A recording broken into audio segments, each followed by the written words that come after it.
Alors que la tempête Gérard a ravagé le nord et l'ouest de la France, le Fort Boyard, situé entre les îles d'Aix et d'Oléron, n'a pas été épargné. Une vidéo impressionnante de l'édifice, submergé par les vagues, a été dévoilée. Tous les Français connaissent le Fort Boyard, situé en Charente-Maritime. Si est dans cet édifice militaire que se réunissent chaque année des célébrités pour une émission éponyme en faveur d'associations caritatives.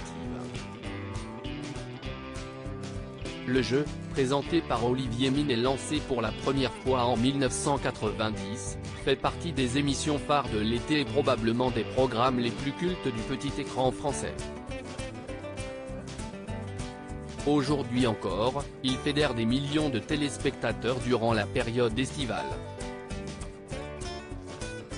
Mais en ce mercredi 18 janvier, si est pour une bien triste raison que le Fort Boyard fait parler de lui, la tempête Gérard, qui a touché le nord et l'ouest de la France en début de semaine, n'a pas épargné la fortification, nichée en plein milieu du Pertuis d'Antioche, entre les îles d'Aix et d'Oléron.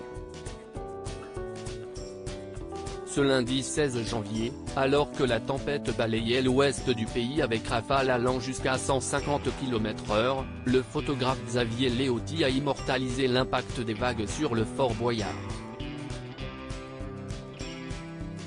Sur les images impressionnantes, dévoilées par Sud-Ouest, l'eau submerge complètement l'édifice avant de s'engouffrer à l'intérieur.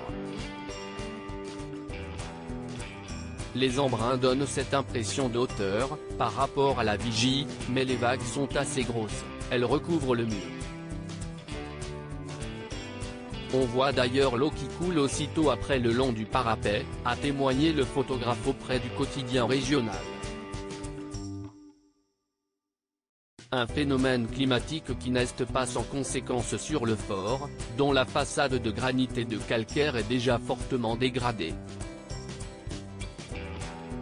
Le Fort Boyard avait été laissé à l'abandon en 1913. Ce n'est pas la première fois que le Fort Boyard est touché par une tempête.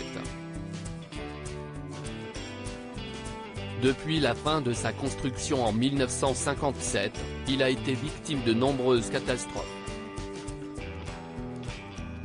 Son état s'était fortement détérioré lorsqu'il avait été laissé à l'abandon en 1913 puis victime de nombreux actes de vandalisme. Si est finalement son rachat par Jacques-Antoine en 1988 et sa rénovation financée par le Conseil général de Charente-Maritime qui lui a permis de retrouver sa superbe. Sans compter sur le jeu culte Fort Boyard, qui lui a donné une toute autre dimension aux yeux des Français. Malheureusement, depuis que l'édifice a perdu son brise-lames, un dispositif de protection, la pointe nord du fort est à la merci des caprices de la mer.